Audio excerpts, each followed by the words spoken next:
സ്നേഹാദരവുകൾക്കർഹരായ വേദിയിലിരിക്കുന്ന ഉസ്താദുമാർ, കമ്മിറ്റി ഭാരവാഹികൾ, അതിലേറെ പ്രിയപ്പെട്ടവരായ ഹയാത്തുൽ ഇസ്ലാം മദ്രസയിൽ പഠിക്കുന്ന വിദ്യാർത്ഥികളുടെ പ്രിയങ്കരരായ രക്ഷിതാക്കളെ, എന്റെ പേര് മുഹമ്മദ് യാസിർ. ഞാനൊരു വാഫിയാണ്. പാലക്കാട് ജില്ലയിലെ മണ്ണാർക്കാടാണ് എന്റെ പ്രദേശം. ഞങ്ങള് സദർ ഉസ്താദ് ഖാദർ വാഫി ഉസ്താദിന്റെ കൂടെ വാഫി കോഴ്സ് പൂർത്തിയാക്കിയ ഒരാളാണ്. അപ്പൊ കൂടുതൽ ആമുഖങ്ങളും കാര്യങ്ങളൊന്നും പറയുന്നില്ല, നമുക്ക് വിഷയത്തിലേക്ക് കിടക്കാം. നമ്മളിപ്പോ ഇവിടെ കൂടിയിരിക്കുന്നതിന്റെ ഉദ്ദേശം ഇതിനോടകം തന്നെ നിങ്ങൾക്ക് എല്ലാവർക്കും മനസ്സിലായിട്ടുണ്ടാവും എന്ന് വിശ്വസിക്കാം. കാരണം നമ്മുടെ ജീവന്റെ ജീവനായ നിധികളെ കുറിച്ചിട്ട് കുറച്ചു നേരം സംസാരിക്കുക, അവർക്ക് വേണ്ടിയിട്ട് കുറച്ചു സമയം മാറ്റിവെക്കുക, അവരെ കുറിച്ചിട്ട് കുറച്ചു കാര്യങ്ങൾ പറയുക. ഇതിനു വേണ്ടി മാത്രമാണ് ഇപ്പൊ നമ്മൾ ഒരുമിച്ച് കൂടിയിരിക്കുന്നത്. അപ്പൊ ആമുഖമായിട്ടൊരു കാര്യം പറയാനുള്ളത്, ഇവിടെ ഇരിക്കുന്ന കുറച്ചു സമയം നമ്മൾ അവർക്ക് വേണ്ടിയിട്ട് മാറ്റിവെക്കുന്നുള്ളൂ.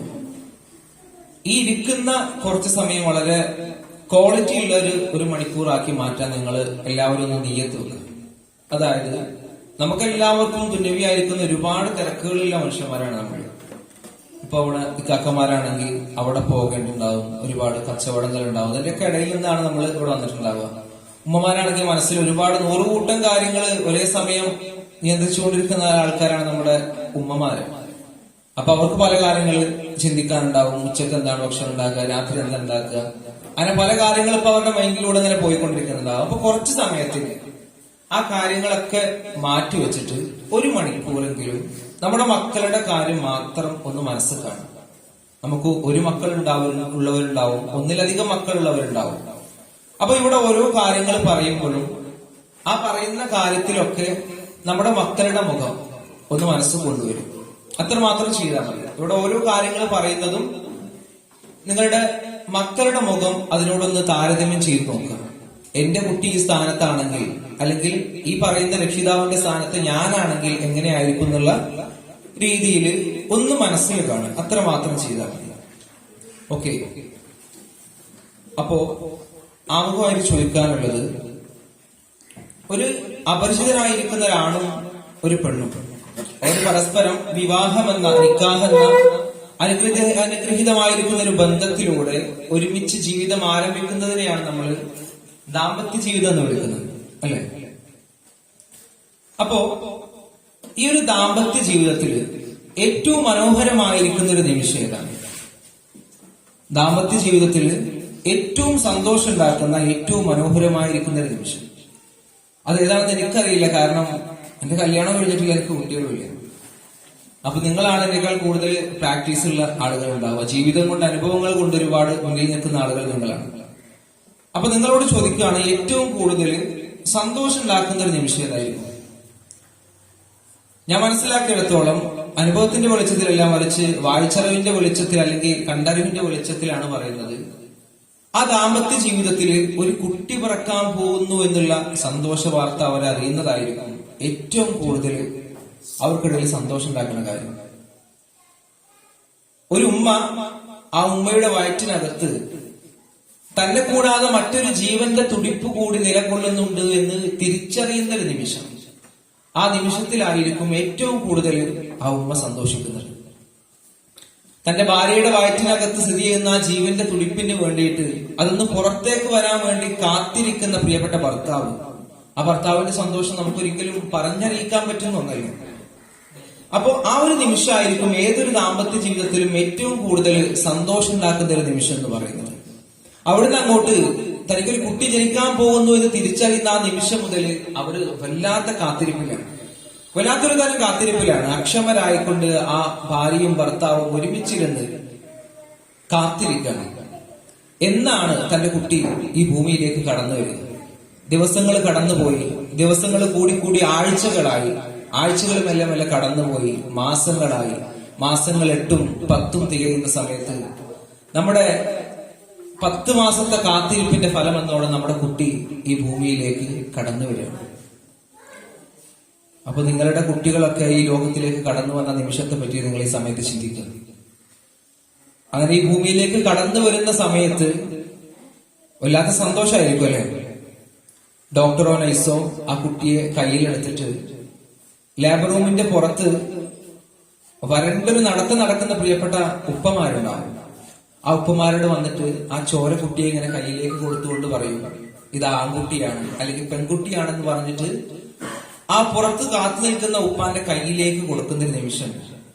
ആ നിമിഷത്തിൽ നമ്മുടെ സാഹിത്യകാരന്മാരൊക്കെ പറയുന്നൊരു വാക്കുണ്ട്, ഈ ലോകം മുഴുവൻ നമ്മുടെ കൈവെള്ളയിലേക്ക് ചുരുങ്ങി പോകുന്നൊരു നിമിഷം. വല്ലാത്തൊരു വാക്കാണ്. ഈ ലോകം മുഴുവൻ നമ്മുടെ കൈവെള്ളയിലേക്ക് ചുരുങ്ങി പോകുന്നൊരു നിമിഷം. കാരണം എന്താണെന്നറിയോ? പിന്നീട് അവിടുന്ന് അങ്ങോട്ട് അതാണ് നമ്മുടെ ലോകം. നമ്മുടെ കയ്യിലുള്ളത് എന്താണോ ആ ചോരക്കുട്ടിയാണ് നമ്മുടെ ലോകം. അവിടുന്ന് അങ്ങോട്ട് നമ്മുടെ നടത്തവും നമ്മുടെ ഇരുത്തവും നമ്മുടെ അധ്വാനവും നമ്മുടെ വിയർപ്പ് തുള്ളികളും എല്ലാം നമ്മൾ മാറ്റിവെക്കുന്നത് നമ്മുടെ കയ്യിലുള്ള ആ ഒരു കുട്ടിക്ക് വേണ്ടിയിട്ടാണ്. നമ്മുടെ ജീവിതം മുഴുവൻ അതിന് വേണ്ടിയിട്ടാണ്. നമ്മൾ എത്ര പണമുള്ളവരാണെങ്കിലും പ്രശസ്തിയുള്ളതാണെങ്കിലും പദവികളുള്ളവരാണെങ്കിലും നമ്മുടെ മക്കളുടെ കാര്യത്തിന് വേണ്ടിയിട്ട് അതൊക്കെ മാറ്റിവെക്കാൻ നമ്മൾ തയ്യാറാവുന്നുണ്ട്. അങ്ങനെ ആയിട്ടില്ലെങ്കിൽ അങ്ങനെ ആവണം നമ്മൾ. മറ്റൊന്നും നമുക്ക് അവരെക്കാൾ കൂടുതൽ പ്രാധാന്യമുള്ളതായിട്ട് ഈ ലോകത്ത് നമുക്കൊന്നുമില്ല. കാരണം നമ്മൾ ഈ ലോകത്ത് ജീവിച്ചു പോയി എന്നതിനുള്ള വേഗമായിരിക്കുന്ന ശേഷിപ്പാണ് നമ്മുടെ മക്കൾ. അപ്പോ നമുക്ക് എത്ര വലിയ നേട്ടങ്ങൾ കിട്ടിയാലും ആ ഒരു കുട്ടിയുടെ അവിടേക്ക് നമുക്ക് ലഭിച്ച പടച്ചോൻ തന്ന അനുഗ്രഹത്തിന്റെ അവിടേക്ക് ഒരു നേട്ടവും നമുക്ക് എത്തൂല. വൈക്കം മുഹമ്മദ് ബഷീറിനെ നിങ്ങളൊക്കെ അറിയാം. വൈക്കം മുഹമ്മദ് ബഷീറിനോട് ഒരു ഇന്റർവ്യൂവിൽ ചോദിക്കുന്നുണ്ട്, നിങ്ങൾക്ക് ഏറ്റവും കൂടുതൽ ഒരുപാട് പ്രശസ്തികളും ഒരുപാട് പദവികളൊക്കെ നേടിയെടുത്ത ഒരു മനുഷ്യനാണ് അദ്ദേഹം. നിങ്ങൾക്ക് ഏറ്റവും കൂടുതൽ ജീവിതത്തിൽ സന്തോഷം ഉണ്ടാക്കിയ ഒരു നിമിഷം ഏതാണെന്ന് ചോദിക്കുന്നുണ്ട്. അപ്പൊ അദ്ദേഹം പറയുന്നൊരു മറുപടി ഉണ്ട്. അദ്ദേഹം പറയുന്നുണ്ട്, എന്റെ കുഞ്ഞായിരിക്കുന്ന അനീസ്, അദ്ദേഹത്തിന്റെ മകന്റെ പേരാണ് അനീസ്, ചെറുപ്പത്തില് അവൻ ചോരക്കുട്ടിയായിരിക്കുന്ന സമയത്ത് വല്ലാത്തൊരു തരം പനി ബാധിച്ചു കിടക്കുന്ന സമയത്ത് ആശുപത്രി കൊണ്ടുപോകാൻ മാർഗങ്ങളൊന്നുമില്ല. അതുകൊണ്ട് തന്നെ വീട്ടിൽ നിന്ന് കൊടുക്കാൻ പറ്റുന്ന ഒരുപാട് ചികിത്സകളും കാര്യങ്ങളൊക്കെ കൊടുത്തു. പക്ഷേ കുട്ടിയുടെ പനി കുറയുന്നില്ല. കുട്ടിയുടെ ബോധം മെല്ലെ മെല്ലെ ഇങ്ങനെ പോയി തുടങ്ങാൻ തുടങ്ങി. എന്റെ മനസ്സിനകത്ത് ഇങ്ങനെ ബേജാറ് കൂടി വരാൻ തുടങ്ങി. ആ സമയത്ത് രക്ഷയില്ലാതെ എങ്ങനെയെങ്കിലും എന്റെ കുട്ടിയുടെ ജീവൻ രക്ഷിക്കാൻ വേണ്ടിയിട്ട് അനക്കമില്ലാത്ത എന്റെ കുട്ടിയെ തോളിലിട്ടുകൊണ്ട് ഞാൻ ഓടാൻ തുടങ്ങി. ആശുപത്രിയിലേക്ക് ഓടാൻ തുടങ്ങി. അങ്ങനെ ഓടുമ്പോഴൊക്കെ എന്റെ മനസ്സിൽ ഇങ്ങനെ പേടിയുണ്ട്. കാരണം കുട്ടി ഇളകുന്നില്ല, കുട്ടി കരയുന്നില്ല, സംസാരിക്കുന്നില്ല, ഒന്നും ചെയ്യുന്നില്ല. അങ്ങനെയുള്ള ചോരക്കുട്ടിയെ തോളിലിട്ടുകൊണ്ട് ഞാൻ ഓടാൻ തുടങ്ങി. അങ്ങനെ ഓടി എന്റെ കുട്ടിയുടെ ജീവൻ രക്ഷിക്കാൻ വേണ്ടി ഓടുന്ന സമയത്ത് അറിയാതൊരു കല്ലില് തട്ടി ഞാനങ്ങ് വീഴാൻ പോയി. ആ വീഴാൻ പോയപ്പോ ഉണ്ടായൊരു കുലുക്കത്തില് എന്റെ കുട്ടി ഇളകി അവന് പെട്ടെന്ന് കരയാൻ തുടങ്ങി. നഷ്ടപ്പെട്ടു പോയി എന്ന് കരുതിയ എന്റെ കുട്ടിയുടെ ജീവൻ ആ ഒരു കരച്ചിലൂടെ തിരിച്ചു കിട്ടിയപ്പോ എന്റെ ജീവിതത്തിൽ ഏറ്റവും കൂടുതൽ ഞാൻ സന്തോഷിച്ചൊരു നിമിഷം ആ നിമിഷമാണെന്ന് പറയുന്നത്. ഇതാരാണ് പറയുന്നത്? ഒരുപാട് ദേശീയവും അന്തർദേശീയവുമായിരിക്കുന്ന ഒരുപാട് പുരസ്കാരങ്ങൾ, ഒരുപാട് അവാർഡുകൾ, ഒരുപാട് പ്രശസ്തി, പദവി ഇതൊക്കെ നേടിയെടുത്തൊരു മനുഷ്യനാണ് പറയുന്നത്, എന്റെ കുട്ടിക്ക് നഷ്ടപ്പെട്ടു പോയ ജീവൻ തിരിച്ചു കിട്ടിയ സമയത്താണ് എനിക്ക് ഏറ്റവും കൂടുതൽ സന്തോഷം ഉണ്ടാക്കിയ നിമിഷം എന്ന് പറയുന്നത്. അപ്പോ നമ്മുടെ കാര്യം അങ്ങനെ തന്നെയാണ്. ഏതൊരു വലിയ പ്രശസ്തി നമുക്കുണ്ടെങ്കിലും എത്ര വലിയ സമ്പത്ത് നമുക്കുണ്ടെങ്കിലും അതൊക്കെ നമ്മുടെ മക്കളുടെ കാര്യം വരുമ്പോ ആത്മാർത്ഥതയുള്ള ഒരു പിതാവാണെങ്കിൽ അല്ലെങ്കിൽ സ്നേഹമുള്ള ഒരു മാതാവാണെങ്കിൽ അതൊക്കെ മാറ്റിവെക്കാൻ നമ്മൾ സ്വാഭാവികമായിട്ടും ഓട്ടോമാറ്റിക്കായിട്ട് നമ്മൾ തയ്യാറാകും എന്നതാണ് കാര്യം. അങ്ങനെ നമ്മുടെ മക്കൾ ഇങ്ങനെ നമ്മുടെ കയ്യിലേക്ക് കിട്ടി ആശുപത്രി കിടക്കയിൽ കിടക്കുന്ന ആ സമയം മുതൽ നമ്മളിങ്ങനെ പകൽക്കിനാവ് കണ്ടു തുടങ്ങുകയാണ്. ഓരോ ഉപ്പയും ഓരോ ഉമ്മയും അവിടുന്ന് അങ്ങോട്ട് സ്വപ്നങ്ങൾ കാണുകയാണ്. ആ ചോരക്കുട്ടിയെ വെച്ചുകൊണ്ട് നമ്മൾ സ്വപ്നങ്ങൾ കണ്ടു തുടങ്ങുകയാണ്. ആ ഒരു അതിരുകളില്ലാത്ത സ്വപ്നമാണത്. കാരണം ഫസ്റ്റ് എന്ന് ചിന്തിക്കുന്നത് എന്താ, നമ്മുടെ കുട്ടിക്ക് എന്തൊരു പേരിടും, നല്ലൊരു പേരിടണം അല്ലെ. ഏറ്റവും നല്ലത് എന്നുള്ള ചിന്ത മാത്രമേ അവിടുന്ന് അങ്ങോട്ട് നമുക്ക് വരുള്ളൂ.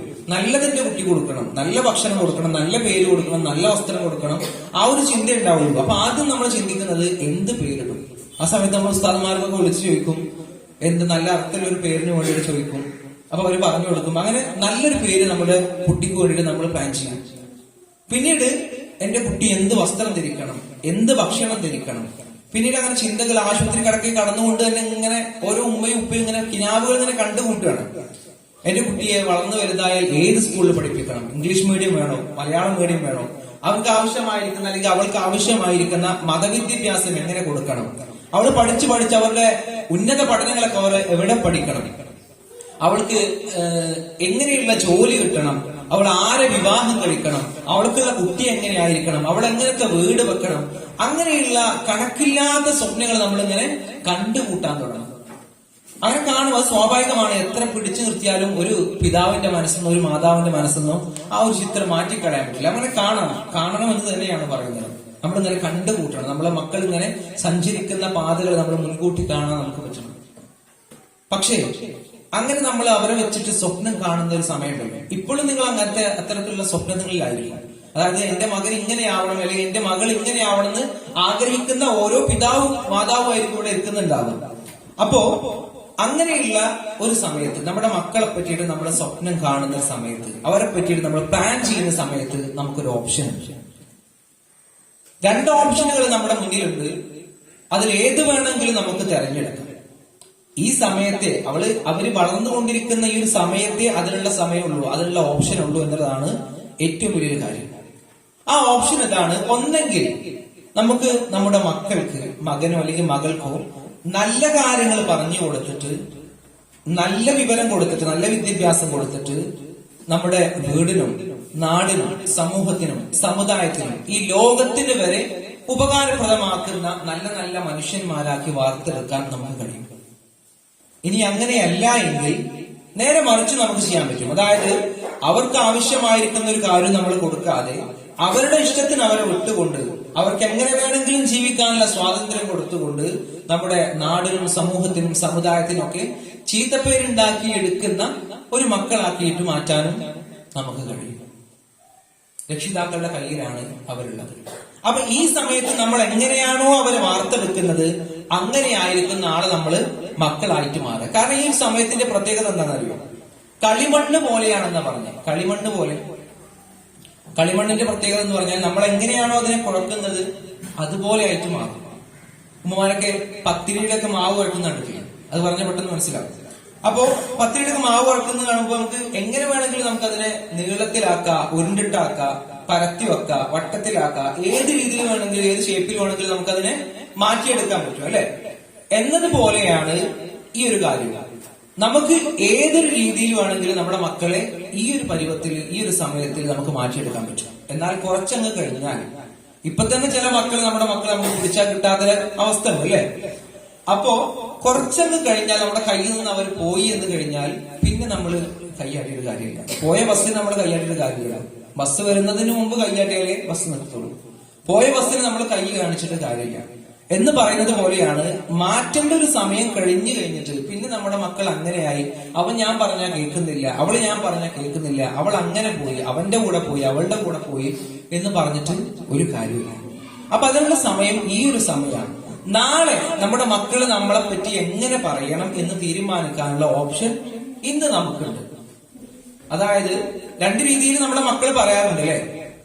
ചില മക്കൾ പറയാറുണ്ട്, എന്റെ ജീവിതത്തിൽ എന്നെ എത്രത്തോളം നല്ലൊരു പൊസിഷനിൽ എത്തിച്ചത്, എന്നെ എത്രത്തോളം നല്ലൊരു മനുഷ്യനാക്കി മാറ്റിയത് എന്റെ ഉപ്പയാണ് അല്ലെങ്കിൽ എന്റെ ഉമ്മയാണ്. എന്റെ ഉപ്പാന്റെ ജീവിതം കണ്ടിട്ടാണ് അല്ലെങ്കിൽ എന്റെ ഉമ്മാന്റെ ജീവിതം കണ്ടിട്ടാണ് ഞാൻ ഇങ്ങനെ ഒരു നിലയിൽ എത്തിപ്പെട്ടത് എന്ന് ചില മക്കൾ പറയാറുണ്ട്. എന്നാൽ അതേ മക്കൾ തന്നെ മറ്റൊരു രീതിയിലും പറയാറുണ്ട്, എന്റെ ഉപ്പ ഒരൊറ്റ ആള് കാരണത്താലാണ് എന്റെ ജീവിതം നശിച്ചു പോയത്, എന്റെ ഉമ്മ ഒരൊറ്റ ആള് കാരണത്താലാണ് ഞാൻ ഇത്രത്തോളം പരാജയപ്പെട്ടു പോയത് എന്ന് ചില മക്കൾ പറയാറുണ്ട്. അത്തരം രക്ഷിതാക്കളോട് അല്ലാഹു നമ്മളെ കാത്തുരക്ഷിക്കട്ടെ. അപ്പൊ ഇങ്ങനെ 2 ഓപ്ഷൻ ഉണ്ട്. നമ്മളെ മക്കളെ പറ്റിയിട്ട് നാളെ അവര് നമ്മളെ പറ്റിയിട്ട് എന്ത് പറയണമെന്ന് തീരുമാനിക്കാനുള്ള ഒരു അവസരം ഇന്ന് ഈ ഇരിക്കുന്ന രക്ഷിതാക്കളുടെ കയ്യിലുണ്ട്. അപ്പൊ ഇന്ന് ഇവിടെ വെച്ചിട്ട് നിങ്ങൾക്ക് തീരുമാനിക്കാം, നാളെ എന്റെ മകള് എന്റെ മകന് എന്നെ പറ്റിയിട്ട് എന്ത് പറയണമെന്ന്. ഓരോ ഉമ്മമാര് വിചാരിച്ചാലും ഓരോ ഉപ്പമാര് വിചാരിച്ചാലും മാറ്റിയെടുക്കാൻ പറ്റുന്ന കാര്യമുള്ളത്. അത്രയ്ക്ക് സിമ്പിളാണ്. അവർക്ക് കൊടുക്കേണ്ട സാധനം കൊടുത്തു കഴിഞ്ഞാൽ മാറ്റിയെടുക്കാൻ പറ്റുന്ന കാര്യമില്ല. എന്നാൽ അവരുടെ കാര്യം ശ്രദ്ധിക്കാതെ വരുമ്പോ ഓരോ ആളുകളും മക്കൾ കേടുവന്ന് പോകും, പിന്നെ നമുക്ക് പിടിച്ചാൽ കിട്ടില്ല. അപ്പൊ അതിന്റെ പേരിൽ അവർ നാളെ പഴിക്കുമ്പോൾ അത് നമ്മൾ തന്നെ കേൾക്കേണ്ടതായിട്ട് വരും. ചരിത്രത്തിൽ ഒരു കുട്ടിയെ പറ്റി പറയുന്നുണ്ട്. നിങ്ങളൊക്കെ അറിയുന്ന ഒരു കുട്ടിയാണ്. ആ കുട്ടിക്ക് ചെറുപ്പത്തിൽ ചിത്രം വരക്കാനൊക്കെ നല്ല താല്പര്യമുള്ള ഒരു കുട്ടിയാണ്. നന്നായിട്ട് ചിത്രം വരക്കുന്ന. അപ്പൊ പേപ്പറിലൊക്കെ ഇങ്ങനെ ചിത്രം വരക്കുന്നു, എന്നിട്ട് അത് ചുവരുകളിൽ ഇങ്ങനെ കൊണ്ടുപോയി ഒട്ടിക്കും. പക്ഷെ ഈ കുട്ടിയുടെ അച്ഛന് ഇതൊന്നും ഇഷ്ടമുണ്ടായിരുന്നില്ല. ഈ കുട്ടി ഇങ്ങനെ ചിത്രം വരക്കുന്നതോ അല്ലെങ്കിൽ ചുമരുകൾ ഇങ്ങനെ കേടുവരുത്തുന്നതൊന്നും ഇഷ്ടമുണ്ടായിരുന്നില്ല. അപ്പൊ ഈ കുട്ടി എവിടെ ചിത്രം വരച്ചാലും എവിടെ ഒട്ടിച്ചാലും ഈ രക്ഷിതാവ് എന്ത് ചെയ്യും? ഈ പിതാവ് പോയി അതൊക്കെ ചീന്തി വലിച്ചെറിയും. അതുപോലെ തന്നെ ഈ കുട്ടിക്ക് ഇരുട്ടിനെ ഭയങ്കര പേടിയായിരുന്നു. ഇരുട്ടിന്റെ പേടി മാറ്റാൻ വേണ്ടിയിട്ട് ഈ പിതാവ് ചെയ്തൊരു കാര്യം എന്താണെന്ന് വെച്ചാൽ, ഈ കുട്ടിയെ രാത്രി ആയാലും ഈ കുട്ടിയെ മാത്രം വീടിന്റെ പുറത്ത് നിർത്തുക, എന്നിട്ട് വാതിലടക്കുക. എന്നിട്ട് ഇവരൊക്കെ ബാക്കിയുള്ളവരൊക്കെ വീടിന്റെ ഉള്ളിൽ നിൽക്കും, കുട്ടി മാത്രം വീടിന്റെ പുറത്തായിരിക്കും. അപ്പൊ അങ്ങനെ പുറത്താക്കിയ സമയത്ത് കുട്ടിക്ക് ഇരുട്ടിനെ വല്ലാത്ത പേടിയാണ്. കുട്ടി ഇങ്ങനെ പേടിച്ചിട്ട് കരയാൻ തുടങ്ങി. ഇരുട്ടിനെ പേടിച്ചിട്ട്, രാത്രി പേടിച്ചിട്ട് കുട്ടി ഇങ്ങനെ പേടിച്ച് കരയാൻ തുടങ്ങി. പേടിച്ച് കരഞ്ഞ് ആ കുട്ടിയുടെ സങ്കടം ആ പിതാവിനോടുള്ള വെറുപ്പായിട്ട് മാറി. സ്വാഭാവികമാണ്, വെറുപ്പായിട്ട് മാറി. കാരണം ആ കുട്ടി അത്രത്തോളം ക്രൂരമായ രീതിയിൽ ആ പിതാവ് ഉപയോഗിക്കുകയാണ്. അപ്പോ ആ പിതാവിന് അത്രത്തോളം വലിയൊരു വെറുപ്പായിട്ട് ആ പിതാവിനെ മാറുകയാണ്. അങ്ങനെ ആ പിതാവിനോടുള്ള വെറുപ്പ് അധികരിച്ച് ആ പിതാവ് ഒരു ജൂതനായിരിക്കുന്ന മനുഷ്യനായിരുന്നു. ആ ഒരു പിതാവിന്റെ വർഗത്തിനോട് തന്നെയുള്ള വെറുപ്പായിട്ട് മാറി. പിതാവ് പ്രതിദാനം ചെയ്യുന്നത് ജൂത വിഭാഗത്തെ ആയിരുന്നു. ജൂതന്മാരോട് മൊത്തത്തിലുള്ള വെറുപ്പായിട്ട് മാറി. ഈ വെറുപ്പ് വളർന്നതിനൊപ്പം ഈ കുട്ടി ഇങ്ങനെ വളർന്നു വരുന്നുണ്ട്.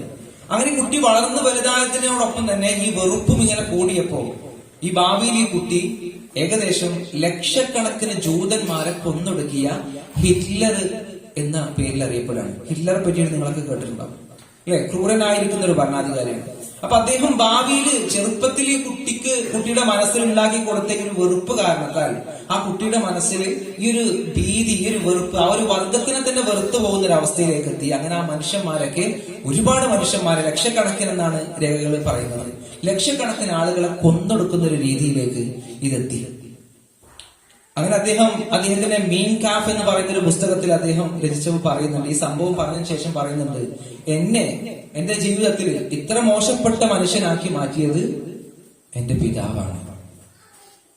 കാരണം നമുക്കറിയാം അല്ലെ, ആ പിതാവ് ആ കുട്ടിക്ക് കൊടുത്ത ആ ഒരു ക്രൂരമായിരിക്കുന്ന കാര്യം, മോശമായ രീതിയിൽ ആ കുട്ടിയെ വളർത്തിയ, കുട്ടിയുടെ കാര്യം ശ്രദ്ധിച്ചില്ല, കുട്ടിക്ക് കൊടുക്കേണ്ട പ്രോത്സാഹനങ്ങൾ കൊടുത്തില്ല. അത് കാരണത്താൽ ആ കുട്ടി വഴി തെറ്റിപ്പോയി. അപ്പോ ആ കുട്ടി പറയാണ്, എന്നെ ഇത്ര മോശമാക്കപ്പെട്ട ആ ഒരു മനുഷ്യനാക്കി മാറ്റിയത്, ഇത്രത്തോളം ആളുകളെ കൊന്നൊടുക്കാൻ എന്നെ പ്രേരിപ്പിച്ചത് എന്റെ പിതാവാണ്, എന്റെ അച്ഛനാണ്. അപ്പോ ആ കുട്ടി അത്ര കാലം ചെയ്ത തെറ്റുകളുടെയൊക്കെ ക്രെഡിറ്റ് ആർക്കാണ് പോവുക? ആ പിതാവിലേക്കാണ് പോവുക അല്ലെ? എന്നതുപോലെ തന്നെ പോസിറ്റീവായ രീതിയിലുള്ള ചരിത്രങ്ങളും നമുക്ക് കാണാൻ പറ്റും. നമ്മുടെ ഇന്ത്യൻ സ്വാതന്ത്ര്യ സമരം നടക്കുന്ന സമയത്ത് ഇമാം ബീവി എന്ന് പറയുന്ന ഒരു ഉമ്മാനെ പറ്റി പറയുന്നുണ്ട്. നമ്മുടെ മുഹമ്മദ് അലി ജൗഹർ, മൗലാന മുഹമ്മദ് അലി ജൗഹറിന്റെയും അതുപോലെ തന്നെ മൗലാന ഷൗക്കത്ത് അലിയെ പറ്റിയിട്ടൊക്കെ അവരുടെയൊക്കെ മാതാവാണ് ഈ ഇമാം ബീവി എന്ന് പറയുന്നത്. ആ ബീവി നല്ല വിദ്യാഭ്യാസമുള്ള ഒരു ഉമ്മയാണ്. സമൂഹത്തിൽ എല്ലാവർക്കും വളരെയധികം സ്നേഹമുള്ള, ബഹുമാനമുള്ള ഒരു ഉമ്മയാണ്.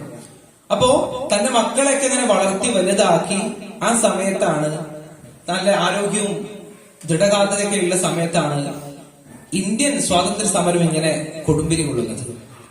അപ്പോ ഇന്ത്യൻ സ്വാതന്ത്ര്യ സമരം ഇങ്ങനെ മൂർച്ഛിച്ചു വരുന്ന സമയത്ത് ഈ ഉമ്മ തന്റെ 2 മക്കളെയും വിളിച്ചു വരുത്തിയിട്ട് പറയുന്നുണ്ട്, മക്കളെ, ഇത് ഇന്ത്യൻ സ്വാതന്ത്ര്യ സമരം നടക്കുന്ന സമയമാണ്.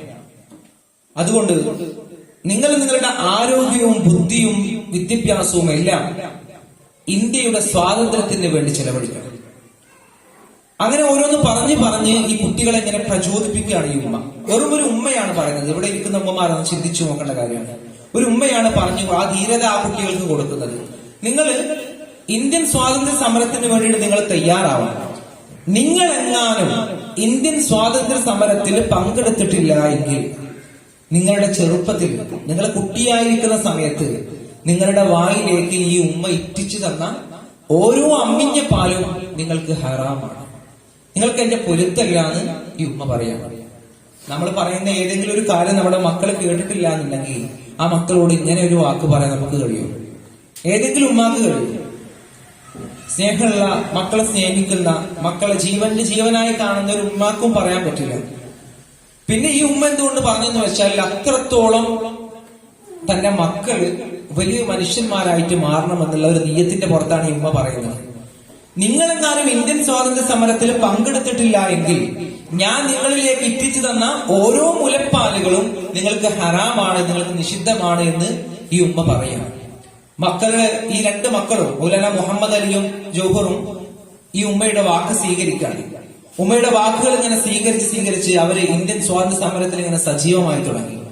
അങ്ങനെ സ്വാഭാവികമായിട്ടും ചില കേസുകളുടെ പുറത്ത് ഇവർ രണ്ടുപേരെയും ജയിലിൽ അടക്കുകയാണ്. ജയിലിൽ അടച്ച സമയത്ത് ബ്രിട്ടീഷുകാർക്ക് അറിയാം ഇവർ ഇങ്ങനെയുള്ള ഒരു ഉമ്മാന്റെ മക്കളാണ് എന്നൊക്കെ അറിയാം. അപ്പൊ ഇവർക്ക് രണ്ടുപേർക്ക് ഒരു ഓഫർ കൊടുക്കുകയാണ് ബ്രിട്ടീഷുകാർ വന്നിട്ട് പറയാണ്, നിങ്ങൾക്ക് വേണമെങ്കിൽ ഒരു അപേക്ഷ എഴുതി തന്നാൽ നിങ്ങൾക്ക് ജാമ്യത്തിന് പുറത്തു പോകാം എന്നുള്ള ഒരു ഓപ്ഷൻ കൊടുത്തു. ആ സമയത്ത് ഈ രണ്ട് മക്കളും ഒരു കത്തിലൂടെ ഈ ഒരു വിവരം അവർക്ക് ബ്രിട്ടീഷ് ഗവൺമെന്റ് ഇങ്ങനെ അപേക്ഷ എഴുതി കൊടുത്താൽ ഇങ്ങനെ ഒരു ഓഫർ പുറത്തു പോകാനുള്ള ജാമ്യം കിട്ടാനുള്ള ഒരു അവകാശം കൊടുത്തിട്ടുണ്ട് എന്ന് കത്തിലൂടെ അവരുടെ ഉമ്മാനെ അറിയിക്കുകയാണ്. ഈ കത്ത് കയ്യിൽ കിട്ടി അത് വായിച്ച ഉടനെ ഉമ്മ ആ വീട്ടിൽ നിന്ന് ഇറങ്ങി പുറപ്പെടുന്നത് ജയിലിലേക്കാണ്. അങ്ങനെ ജയിലിലേക്ക് എത്തിയിട്ട് തന്റെ മക്കളെ രണ്ടുപേരെ ഇങ്ങനെ ചേർത്ത് പിടിച്ചുകൊണ്ട് പറയാണ്, നിങ്ങളെങ്ങാനും ഈ ജയിലിൽ നിന്ന് പുറത്തിറങ്ങാൻ വേണ്ടിയിട്ട് ബ്രിട്ടീഷ് ഗവൺമെന്റിന് അപേക്ഷ എഴുതി കൊടുത്തു എന്ന് ഞാൻ അറിഞ്ഞാൽ, അങ്ങനെ അപേക്ഷ എഴുതി കൊടുത്തിട്ട് നിങ്ങൾ പുറത്തിറങ്ങിയാൽ മക്കളെ നിങ്ങളെ ഈ ഉമ്മ കൊല്ലും. നിങ്ങൾ രണ്ടുപേരെയും ബ്രിട്ടീഷ് ഗവൺമെന്റ് അല്ല, ഈ ഉമ്മ തന്നെ നിങ്ങളെ കൊല്ലും.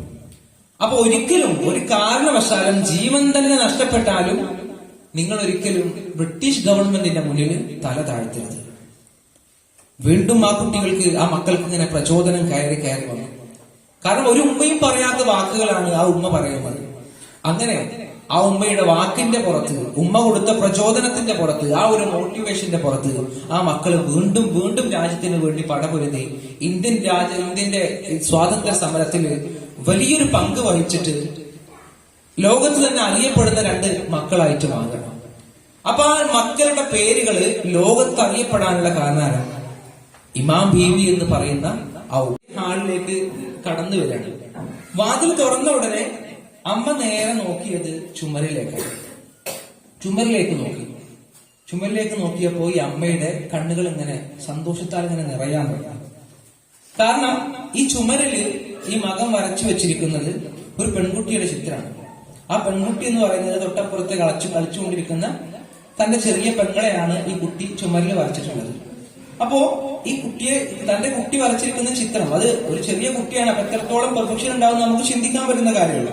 അപ്പോ ആ ഒരു ചിത്രം കണ്ട സമയത്ത് ഈ അമ്മ മെല്ലെ സന്തോഷത്തോടുകൂടി, പ്രതീക്ഷയോടുകൂടി ആ ചുമരിന്റെ അടുത്തേക്ക് ചെന്ന് അതിങ്ങനെ വളരെ സന്തോഷത്തോടുകൂടി ആ ചിത്രം ഇങ്ങനെ നോക്കി പിടിച്ച് തന്റെ കുട്ടി എങ്ങനെ, ആ ചിത്രം വരച്ച ആൺകുട്ടി എങ്ങനെ ചേർത്ത് പിടിച്ച് അവന്റെ കവിളത്തിൽ ഉമ്മ കൊടുത്തിട്ട് പറയാണ്, മോനെ വളരെ നന്നായിട്ടുണ്ട്, നീ നിന്റെ പെങ്ങളെയല്ലേ വരച്ചിട്ടുള്ളത്, ഇത് വളരെ നന്നായിട്ടുണ്ട്, നല്ല ഭംഗിയുണ്ട് എന്ന് ആ ഒരു മുത്തം കൊടുത്തുകൊണ്ട്, ഒരു ഉമ്മ കൊടുത്തുകൊണ്ട് ആ അമ്മ ആ കുട്ടിയെ പ്രശംസിക്കുകയാണ്. ആ അമ്മ അവിടെ കയറി വന്ന സമയത്ത് അവിടെ അലങ്കോലമാക്കപ്പെട്ട കാര്യങ്ങളോ അല്ലെങ്കിൽ അവിടെ വൃത്തികേടാക്കിയ കാര്യങ്ങളോ അതിലേക്കൊന്നുമല്ല അമ്മ നോക്കിയത്. അമ്മ നോക്കിയത് മകൻ വരച്ച ആ ഒരു ചിത്രം, അത് എത്രത്തോളം നല്ലതാണ് ചീത്തയാണ് എന്നുള്ളതിലല്ല, ആ ചിത്രം വരച്ചു എന്നതാണ്. അപ്പോ അതിലേക്കാണ് അമ്മ നോക്കിയത്. അത് ഫോക്കസ് ചെയ്തിട്ട് അമ്മ പറയാണ്, മോനെ വളരെ നന്നായിട്ടുണ്ട് എന്ന് ആ മകനെ ചേർത്ത് പിടിച്ചിട്ട് മുത്തം കൊടുത്തുകൊണ്ട് പറയാണ്. ഈ മകനാണ് പിന്നീട് ഭാവിയിൽ ബെഞ്ചമിൻ എന്നറിയപ്പെടുന്ന ലോകത്തിൽ പ്രശസ്തനായിരിക്കുന്ന ഒരു വലിയ ചിത്രകാരനായിട്ട് മാറിയത്. അദ്ദേഹം ഒരു ഇന്റർവ്യൂവിൽ പറയുന്നുണ്ട്, ലോകം അറിയപ്പെടുന്ന ഒരു ചിത്രകാരനാക്കി എന്നെ മാറ്റിയത് എന്റെ കുട്ടിപ്രായത്തില് എന്റെ അമ്മ എനിക്ക് തന്നൊരു മുത്തമാണ്, എന്റെ അമ്മ എനിക്ക് തന്ന ഒരു ഉമ്മയാണ്. കാരണം ചെറിയൊരു കാര്യമാണ് അല്ലെ, ഒരു ചിത്രം വരച്ചു എന്നുള്ള കാര്യമാണ്, അതിനെ ഈ അമ്മ അംഗീകരിച്ചു. അപ്പൊ അങ്ങനെ നമ്മുടെ മക്കളെ കഴിവ് എന്താണെന്ന് നമുക്കേ അറിയില്ല അല്ലെ. നമ്മുടെ മക്കൾക്ക് പാട്ട് പാടാനാണ് അറിയുന്നതെങ്കിൽ അത് നമുക്കാണ് ഏറ്റവും കൂടുതൽ അറിയാം. എന്റെ കുട്ടി പാട്ട് പാടുകയോ ഇല്ല എന്നുള്ളത്, എന്റെ കുട്ടി പ്രസംഗിക്കുകയോ ഇല്ല എന്നുള്ളത് നിങ്ങൾക്കാണ് അറിയേണ്ടത്, എന്റെ കുട്ടി ചിത്രം വരക്കുകയോ ഇല്ല എന്നുള്ളത് നിങ്ങൾക്കാണ് അറിയേണ്ടത്. അപ്പോ അങ്ങനെ ചിത്രം വരക്കുന്ന സമയത്ത് വെറുതെ ഇപ്പൊ കുട്ടിപ്രായത്തിലൊക്കെ ചെറിയ പേപ്പറിൽ അവർ എന്തെങ്കിലുമൊക്കെ വരച്ചിട്ട് എന്തെങ്കിലും ഒരു കോലം വരച്ചു വരും, എന്തെങ്കിലും ഒരു പൂവ് വരച്ചു വരും. ചിലപ്പോ അത് പൂവാണെന്ന് പോലും നമുക്ക് എന്ത് ചെയ്യൂല, തിരിച്ചറിയാൻ പറ്റൂല. അങ്ങനത്തെ ചിത്രങ്ങളായിരിക്കും അല്ലെ. അപ്പോ ആ ഒരു ചിത്രം കാണുമ്പോൾ അത് നമ്മുടെ മുന്നിൽ വളരെ പ്രതീക്ഷയോടുകൂടി അവർ കൊണ്ടുവന്ന് നീട്ടുന്ന സമയത്ത് അതിങ്ങനെ നമ്മളിങ്ങനെ ഫോൺ കളിച്ചുകൊണ്ട് അതിങ്ങനെ വൈകാതെ പോയാൽ അവരുടെ ജീവിതം പോയി, അവരുടെ ഭാവി പോയി. നമ്മൾ ചെയ്ത നിസ്സാരമായിട്ടുള്ള ഒരു കണ്ണടക്കലാണ്. പക്ഷെ അവരുടെ ജീവിതം പോവാണ്. അവരുടെ കഴിവിനെ നമ്മൾ മുറിച്ചു കളയുന്നതിന് തുല്യാണത്. നേരെ മറിച്ച് ആ ചിത്രങ്ങളെ നോക്കിയിട്ട് മോളെ ഇത് നീ വരച്ചതാണ്, വളരെ നന്നായിട്ടുണ്ട്, ഇനിയും വരക്കണം, അല്ലെങ്കിൽ എന്നെ ഇതുപോലെ വരച്ചു തരുമോ, അങ്ങനെ നമുക്ക് എങ്ങനെ എത്രത്തോളം പ്രശംസയുടെ വാക്കുകൾ അവർക്ക് കൊടുക്കാൻ പറ്റുമോ അത്രത്തോളം വാക്കുകൾ നമ്മൾ അവർക്ക് കൊടുത്തുകൊണ്ടേയിരിക്കും. അതൊരിക്കലും വെറുതെ ആവില്ല. നമ്മുടെ ജീവിതത്തിൽ അതൊരിക്കലും വെറുതെ ആവില്ല. നമുക്കതിങ്ങനെ ഭാവിയിൽ കിട്ടിക്കൊണ്ടേയിരിക്കും. അതിന്റെ റിസൾട്ടുകൾ നമുക്കിങ്ങനെ കിട്ടിക്കൊണ്ടേയിരിക്കും എന്നുള്ളതാണ് വലിയൊരു കാര്യം. അവർ പഠിക്കുന്ന അവരുടെ അധ്യാപകൻ എന്ന് പറയുന്നത് നമ്മുടെ മാതാപിതാക്കൾ തന്നെയാണ്. അതിലൊരു സംശയമില്ല. ഇപ്പൊ നമ്മള് നേരത്തെ പറഞ്ഞില്ല, നമ്മളെ വിദ്യാഭ്യാസ രീതിയിൽ, ആധുനിക വിദ്യാഭ്യാസ രീതികൾ പറഞ്ഞപ്പോൾ മക്കള് ഫുള്ള് മൊബൈലാണ് നമ്മൾ ഇങ്ങനെ കുറ്റപ്പെടുത്തുന്നുണ്ട്. ഞാൻ മനസ്സിലാക്കിയെടുത്തോളം അവരോട് മൊബൈൽ മാറ്റിവെക്കാൻ പറയുന്നുണ്ടെങ്കിൽ ആദ്യം നമ്മൾ എന്ത് ചെയ്യണം? നമ്മളെ കയ്യിൽ നിന്ന് മൊബൈലൊന്ന് മാറിപ്പോണം. അതിന് നമുക്ക് കഴിയോ ഇല്ലേ എന്നുള്ളത് നമ്മൾ ഓരോരുത്തരും അപ്പൊ പറയേണ്ട, മനസ്സിലോരുത്തരും ചിന്തിച്ചു നോക്കിയാൽ മതി. മൊബൈലില്ലാതെ ഒരു മണിക്കൂർ നമുക്ക് ഇന്നത്തെ കാലത്ത് ജീവിക്കാൻ പറ്റുമോ എന്നുള്ളത് ഓരോ ഉമ്മമാരും ഓരോ ഉപ്പമാരും മനസ്സിലൊന്ന് ചിന്തിച്ചു നോക്കുക. അപ്പൊ നമ്മൾ മാറാത്തിടത്തോളം കാലം, നമുക്കത് മാറ്റിവെക്കാൻ പറ്റാത്തിടത്തോളം കാലം നമ്മുടെ മക്കൾക്ക് തീരെയും പറ്റില്ല. അത് വലിയൊരു കാര്യമാണ്. പിന്നെ അവർ ഇന്നത്തെ പ്രശ്നം എന്ന് പറഞ്ഞാല് നമ്മളെന്ന് പറഞ്ഞിട്ട് ഞാനല്ല, അല്ലെങ്കിൽ നിങ്ങളെന്ന് പറഞ്ഞാല് വേറൊരു ജനറേഷനിൽ ജനിച്ചിട്ട് പിന്നെ ഈ മൊബൈലിന്റെയും കമ്പ്യൂട്ടറിന്റെയും യുഗത്തിലേക്ക് കടന്നു വന്ന ആൾക്കാരാണ്. അതായത് നിങ്ങൾ ജനിച്ച പീരീഡ് എന്ന് പറയുന്നത് ഈ മൊബൈലോ കാര്യങ്ങളൊന്നും ഇല്ലാത്തൊരു പീരീഡിലാണ് നിങ്ങൾ ജനിച്ചിട്ടുള്ളത്. പിന്നെയാണ് മെല്ലെ മെല്ലെ ഈ മൊബൈലും ഇന്റർനെറ്റും കാര്യങ്ങളൊക്കെ വന്ന് അത് പിന്നെ ഇങ്ങനെ പഠിച്ചെടുക്കുകയാണ്. എന്നാൽ ഇന്നത്തെ ജനറേഷൻ എന്ന് പറഞ്ഞാൽ അങ്ങനെയല്ല. അവർ ജനിക്കുന്നത് തന്നെ എവിടേക്കാണ്? ഈ മൊബൈലിന്റെ ഇന്റർനെറ്റിന്റെയും യുഗത്തിലേക്കാണ് അവർ ജനിക്കുന്നത്. അപ്പൊ അവർ കാണുന്നതും അവരുടെ ജീവിതം തുടങ്ങുന്നത് തന്നെ എന്താണ്? ഒരു ഇന്റർനെറ്റും മൊബൈലും കാര്യങ്ങളുമാണ്, അല്ലെ? അപ്പൊ അവർക്ക് ഒരിക്കലും എന്ത് ചെയ്യാൻ പറ്റില്ല, അത് മാറ്റാൻ പറ്റില്ല. അവരെ സംബന്ധിച്ചിടത്തോളം അവർ ഏത് സംശയത്തിനുള്ള പരാതി എന്താണ്, ഉപാധി എന്താണ്? ഈ ഒരു ഇന്റർനെറ്റ് ആണ്, യൂട്യൂബാണ്. രസകരമായിരിക്കുന്ന രണ്ട് സംഭവങ്ങൾ എന്റെ ഫാമിലി തന്നെ ഉണ്ടായത് ഞാൻ പറയാം. നമ്മളെ പെങ്ങളുടെ വീട്ടില് തേങ്ങ നമ്മൾ ആട്ടാൻ വേണ്ടിട്ട് പൊളിക്കൂലും, തേങ്ങ ആട്ടാൻ വേണ്ടിട്ട് നമ്മൾ പൊളിക്കും. അപ്പോ പെങ്ങളും അതുപോലെ തന്നെ അവളുടെ ഉമ്മയും കൂട്ടരൊക്കെ ഇരുന്നിട്ട് ഇങ്ങനെ തേങ്ങ ഇങ്ങനെ പൂണ്ടോണ്ടിരിക്കുകയാണ്. അപ്പോ ഇത് കണ്ടോണ്ടിരിക്കുന്ന പെങ്ങളെ ചെറിയ മോളാണ്, 1ാം ക്ലാസ്സിൽ എത്തിയ മോളാണ്. അപ്പൊ അവൾക്ക് ഇങ്ങനെ കണ്ടുകൊണ്ടിരിക്കണം. അവൾക്ക് ഇത് എങ്ങനെയെങ്കിലും എന്ത് ചെയ്യണം, ഇവര് ചെയ്യണ പോലെ കത്തിയോണ്ട് ഇങ്ങനെ മുറിച്ചെടുക്കണം. അപ്പൊ അവൾക്ക് എങ്ങനെയാണ് അറിയുന്നില്ല. അപ്പൊ അവള് ഫോൺ എടുത്തിട്ട് ഓളം വെച്ചെടുത്ത് വന്ന് കാണിച്ചാണ് വെച്ച് എങ്ങനെയാണ് ഇതിൽ ചെറിയ കുട്ടികള് തേങ്ങ എങ്ങനെ പൊളിക്കുക എന്നുള്ളത് അടിച്ചേരി, അത് യൂട്യൂബിലൊന്ന് അടിച്ചേരി, എനിക്കതിന് കാണാൻ വേണ്ടിയിട്ടാണ്. അത് കണ്ടിട്ട് യൂട്യൂബിൽ അടിച്ച് കണ്ടിട്ട് അത് കണ്ടിട്ട് എന്ത് ചെയ്യാൻ എനിക്ക് അതുപോലെ മുറിക്കാൻ വേണ്ടിയിട്ടാണെന്ന് പെങ്ങളുടെ മോള് പറയും. അപ്പൊ അവരുടെ മൈൻഡ് എന്ന് പറഞ്ഞാൽ ഫുള്ള് കാണാം. അവരുടെ സംശയത്തിനുള്ള ഉപാധി ഏതാണ്? എന്ത് അടിച്ചു കൊടുത്താലും ഇന്റർനെറ്റിൽ വഴി കിട്ടും. അപ്പൊ അവര് ആശ്രയിക്കുന്ന കാര്യം മുഴുവൻ ഇതാണ്. അതുപോലെ എന്റെ അമ്മാവിന്റെ ഒരു കുട്ടിയുടെ കയ്യില് മുറിവായി. അപ്പൊ മുറിവായ സമയത്ത് അവര് ഉമ്മ എന്ന് വെച്ചിട്ടല്ല കാര്യമാണ്. ഉമ്മാനോടല്ല. നമ്മളെ കാലത്ത് നമ്മള് ഒന്ന് വീണ തന്നെ ഉമ്മ എന്ന് പറഞ്ഞിട്ടാണ് നമ്മള് കാര്യം, അല്ലെ? ഉമ്മച്ചി എന്ന് പറഞ്ഞിട്ട് നമ്മള് കാര്യം, അല്ലെങ്കിൽ ഇപ്പ എന്ന് പറഞ്ഞിട്ട് കാര്യം. അപ്പൊ ഈ കുട്ടി ഞാൻ കണ്ട സംഭവമാണ്. ആ കുട്ടി കയ്യിൽ മുറിയായ സമയത്ത് തന്നെ പറയാണ്, ഉമ്മച്ചി യൂട്യൂബിൽ അടിച്ചു നോക്ക്, ഇതിൽ എന്താ വരുന്നത്, എന്താന്ന് വെച്ചു കൊടുക്കാന്ന്. ഉമ്മച്ചി യൂട്യൂബിൽ നിന്ന് അടിച്ചു നോക്ക്, ഇതിന്റെ മരുന്ന് എന്താണ്. കാരണം അവന്റെ ഉമ്മച്ചി എന്ന് പറഞ്ഞാൽ എങ്ങനെ ഏതൊരു കാര്യത്തിനും യൂട്യൂബിനെ ആശ്രയിക്കുന്ന ആളാണ്. എന്തിപ്പോ ഒരു കുക്ക് ചെയ്യുകയാണെങ്കിലും അല്ലെങ്കിൽ കുട്ടികളെ പഠിപ്പിക്കുകയാണെങ്കിലും എന്തൊരു സംഭവം നോക്കുകയാണെങ്കിലും അത് യൂട്യൂബിൽ നോക്കും. അപ്പൊ ഇത് കണ്ടിട്ട് എന്ത് ചെയ്യും? സ്വാഭാവികമായിട്ടും കുട്ടി പഠിക്കും. കുട്ടി സ്വാഭാവികമായിട്ട് എന്ത് വന്നാലും ഈ ഒരു ഇന്റർനെറ്റിനെ ഡിപ്പെൻഡ് ചെയ്യുന്ന അവസ്ഥ. അപ്പൊ അതാണ് ഇന്നത്തെ ജനറേഷനും നമ്മളും തമ്മിലുള്ള മാറ്റലാണ്. നമുക്കൊരു പക്ഷേ ഇത് നിങ്ങൾ എങ്ങനെയെങ്കിലും ശ്രമിച്ചാല് മാറാൻ പറ്റും ഫോണിന്റെ കാര്യത്തിൽ നിന്ന് എങ്ങനെയും. കാരണം നിങ്ങൾ അങ്ങനത്തെ ഫോണില്ലാത്ത ജനറേഷനിൽ നിന്ന് വന്ന ആളുകളാണ്. അപ്പൊ അതുകൊണ്ട് തന്നെ അതിലേക്ക് തന്നെ തിരിച്ചു പോകാൻ ശ്രമിച്ചാൽ നടക്കും. എന്നാൽ ഇവരെ സംബന്ധിച്ചിടത്തോളം അത് പൂർണ്ണമായിട്ട് നടക്കുന്ന ഒരു കാര്യമില്ല. അപ്പോ അതിന് നമ്മൾ ശ്രദ്ധിക്കേണ്ട കാര്യം എന്താ വെച്ചാല്, നമ്മൾ അവരെ മാറ്റാൻ ശ്രമിക്കുമ്പോ കഴിവിന്റെ പരമാവധി കഴിയുന്ന അത്ര എന്ത് ചെയ്യണം, നമ്മൾ അവരുടെ മുന്നിൽ നിന്നെങ്കിലും അത് മാറ്റി വെച്ചിട്ട് എന്ത് ചെയ്യണം, അവരോട് പറയണം, മോനെ ഇത് പഠിക്കേണ്ട സമയമാണ്, അല്ലെങ്കിൽ ഇത്ര സമയം, ഈ ഒരു മണിക്കൂർ, ഈ ഒരു അരമണിക്കൂർ നീ എന്ത് ചെയ്തു, മൊബൈൽ ഉപയോഗിച്ചോ, അത് നീ ഫ്രീ ആയിട്ട് ഉപയോഗിച്ചോ, പക്ഷെ അല്ലാത്ത സമയം എന്ത് ചെയ്യരുത്, അതിനു വേണ്ടി ഉപയോഗിക്കരുത് എന്ന് അവർക്ക് പറഞ്ഞു കൊടുക്കാൻ നമുക്കറിയാം. കാരണം നമ്മൾ എന്താണോ ചെയ്യുന്നത് അതാണ് അവർ കാണുന്നത്, അവരനുസരിക്കുന്നത്.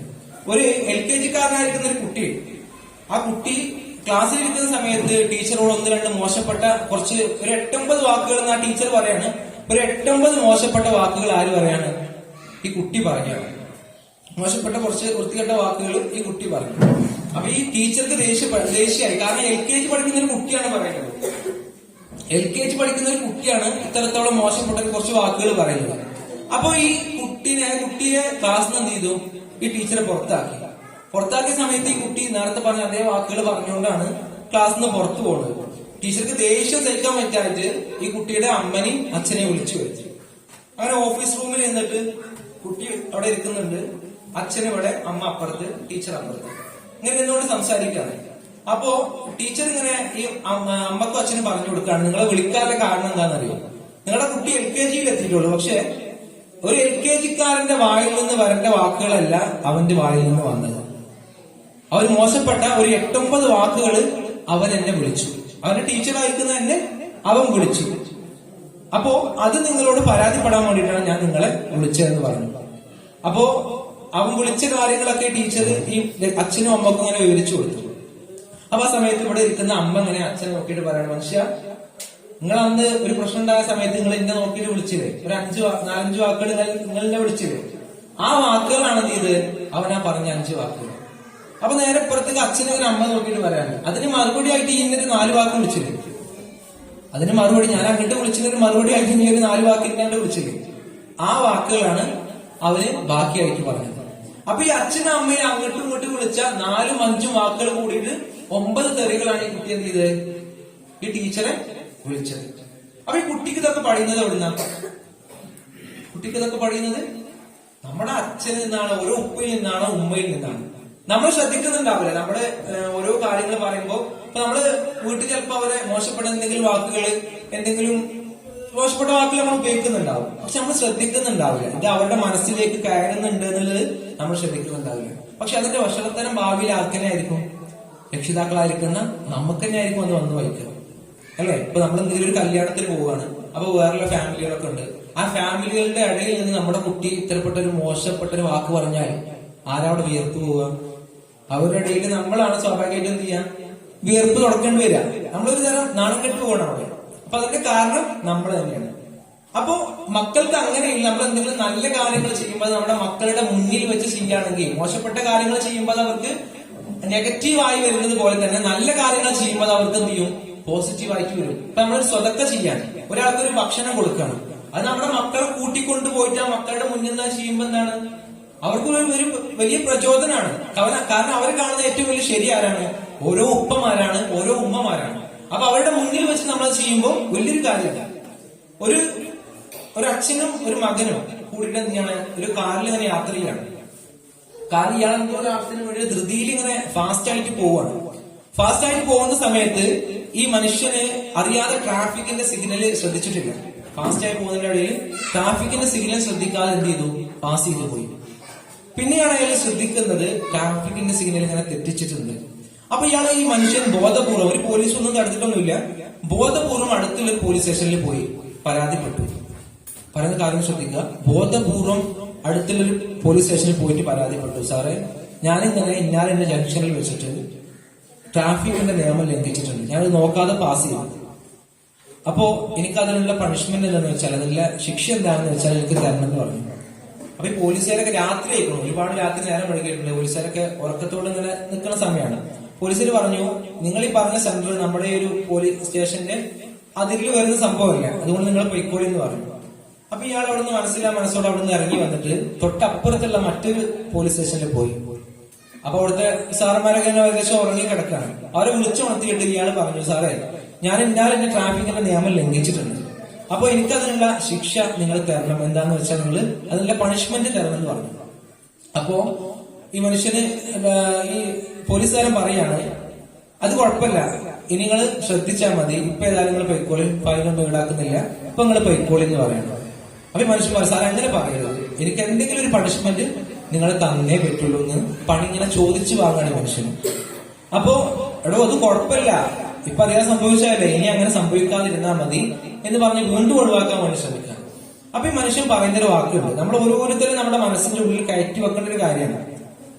ഈ മനുഷ്യൻ പറയാണ്, സാറേ, ഞാനിങ്ങനെ ആ ഒരു തെറ്റ് ചെയ്യുന്ന സമയത്ത്, ട്രാഫിക്കിന്റെ നിയമം തെറ്റിക്കാന്നില്ല, ആ ഒരു തെറ്റ് ചെയ്യുന്ന സമയത്ത് എന്റെ കാറിന്റെ പുറകിൽ എന്റെ കുട്ടി ഉണ്ടായിരുന്നു. അപ്പോ അതൊരു തെറ്റായതിന്റെ പേരിൽ നിങ്ങൾ എന്നെ പണിഷ് ചെയ്തിട്ടില്ല എങ്കിൽ, എനിക്കതിനുള്ള ശിക്ഷ തന്നിട്ടില്ല എങ്കിൽ അവന്റെ മനസ്സിൽ അതെന്താണ്, ഒരു ശരിയായി മാറും. അവനും ഭാവിയിൽ എന്ത് ചെയ്യും, അതുപോലത്തെ തെറ്റുകൾ ഇങ്ങനെ ആവർത്തിച്ചുകൊണ്ടേയിരിക്കും. അപ്പൊ അതുകൊണ്ട് അതൊരു തെറ്റാണെന്നും അതുപോലെ തന്നെ അങ്ങനെ തെറ്റ് ചെയ്താൽ പണിഷ്മെന്റ് കിട്ടുമെന്നുള്ള കാര്യം ഈ ഒരു വേളയിൽ അവർ പഠിപ്പിച്ചു കൊടുക്കണം. അതിന് വേണ്ടിയിട്ട് നിങ്ങൾ എനിക്ക് പണിഷ്മെന്റ് തരണമെന്നും അങ്ങനെ അയാൾക്ക് പണിഷ്മെന്റ് കൊടുക്കുകയും ആ കുട്ടി അതിൽ നിന്ന് പാഠം മനസ്സിലാക്കുകയും ചെയ്യും. നേരെ മറിച്ച് അവിടെ പണിഷ്മെന്റ് അങ്ങനെ കൊടുത്തില്ലായിരുന്നെങ്കിൽ എന്തായിരിക്കും അവസ്ഥ? നമുക്കൊരിക്കലും പിടിച്ചാൽ കിട്ടൂല അല്ലെ? നമ്മുടെ മക്കളെ പിന്നെ എന്ത് ചെയ്യും, അവരുടെ മനസ്സിൽ അതായിരിക്കും ശരി, അതായിരിക്കും അവസ്ഥ. അപ്പോ നമ്മുടെ ഏറ്റവും വലിയ സമ്പത്ത് എന്ന് പറയുന്നത് നമ്മുടെ മക്കളാണ്. ആ മക്കളെ നല്ല രീതിയിൽ വളർത്തിയാൽ, ജാബിർ ബിൻ സമുറ റളിയല്ലാഹു അൻഹു പറയുന്നുണ്ട്, നമ്മുടെ മക്കളെ, നമുക്കുള്ള മക്കളെ, ഒരു ആൺകുട്ടിയാണെങ്കിൽ ഒരു ആൺകുട്ടി, അല്ലെങ്കിൽ ഒരു പെൺകുട്ടിയാണെങ്കിൽ പെൺകുട്ടി, അവരെ നല്ല രീതിയിൽ വളർത്തി നല്ല രീതിയിൽ വലുതാക്കിയാൽ, നല്ല രീതിയിൽ വളർത്തി നല്ല രീതിയിൽ വലുതാക്കിയാൽ ഒരുപാട് ദാരിദ്ര്യ ജനങ്ങൾക്ക്, ദരിദ്രരായിരിക്കുന്ന പട്ടിണി പാവങ്ങൾക്ക് എല്ലാ ദിവസവും ഭക്ഷണം കൊടുത്തതിന്റെ പ്രതിഫലമാണ്.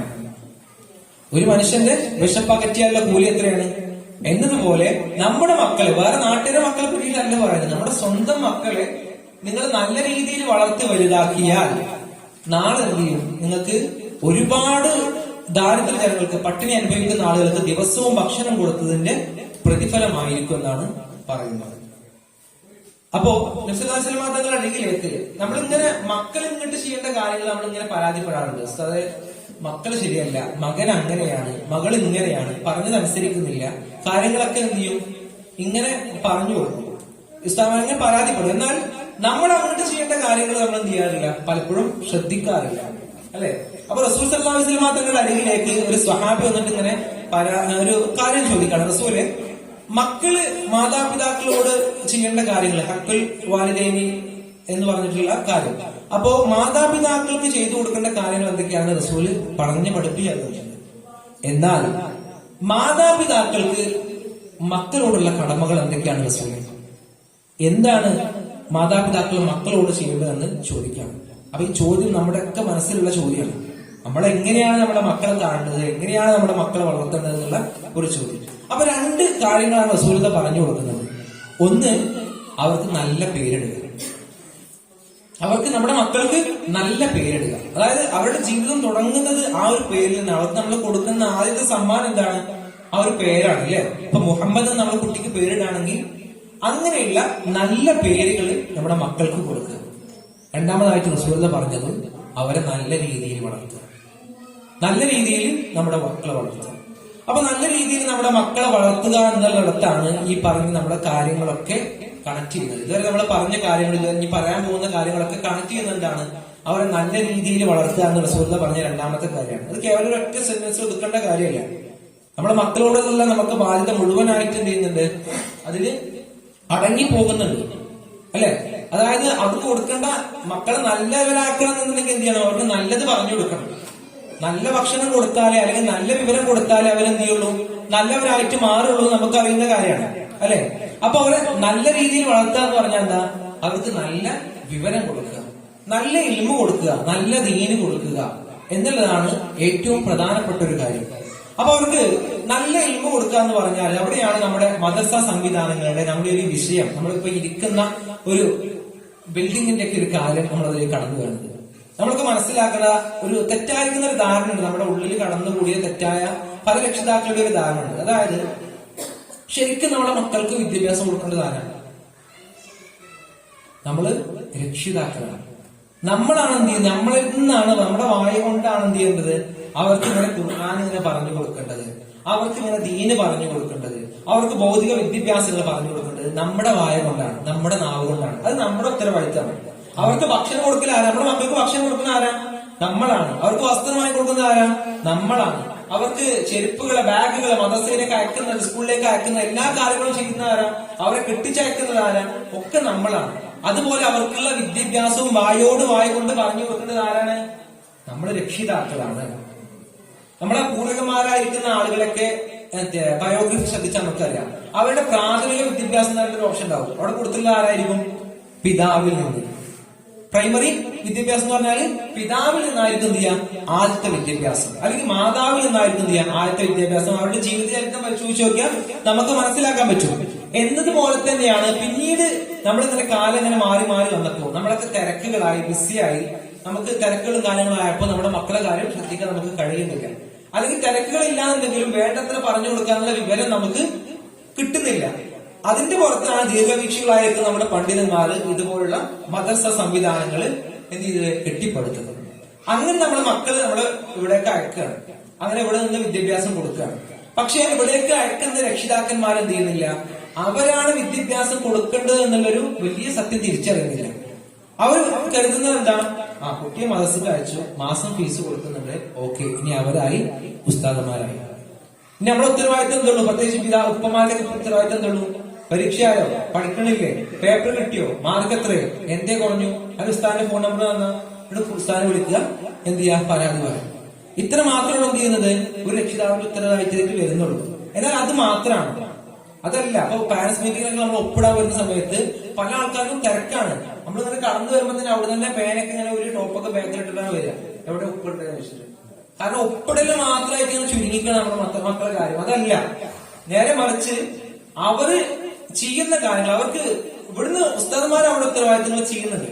എന്തെങ്കിലും കോട്ടം വന്നാൽ അവരാണ് എന്ത് ചെയ്യുന്നത്, പഠിച്ചിട്ട് മറുപടി പറയേണ്ടത് അവരാണ്.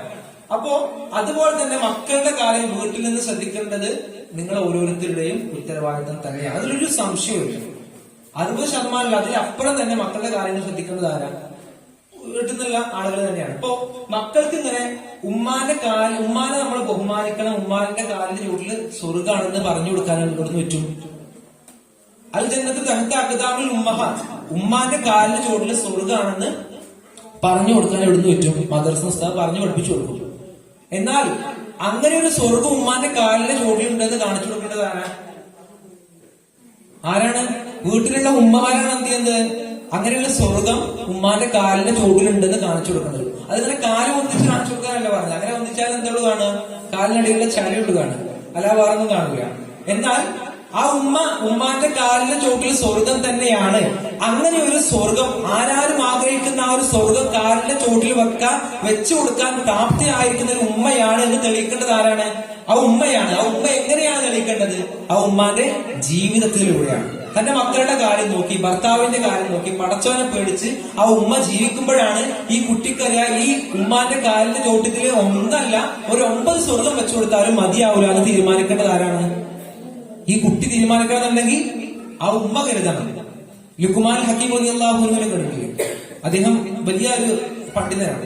അപ്പൊ അദ്ദേഹത്തിന്റെ മകനോട് അദ്ദേഹം ചോദിക്കുന്നുണ്ട്, മോനെ, നിനക്ക് നിന്റെ സ്വർഗത്തിൽ നിന്ന് ഒരു തരി മണ്ണ് കൊണ്ടുവരാൻ പറ്റുമെന്ന് ചോദിക്കുന്നുണ്ട്.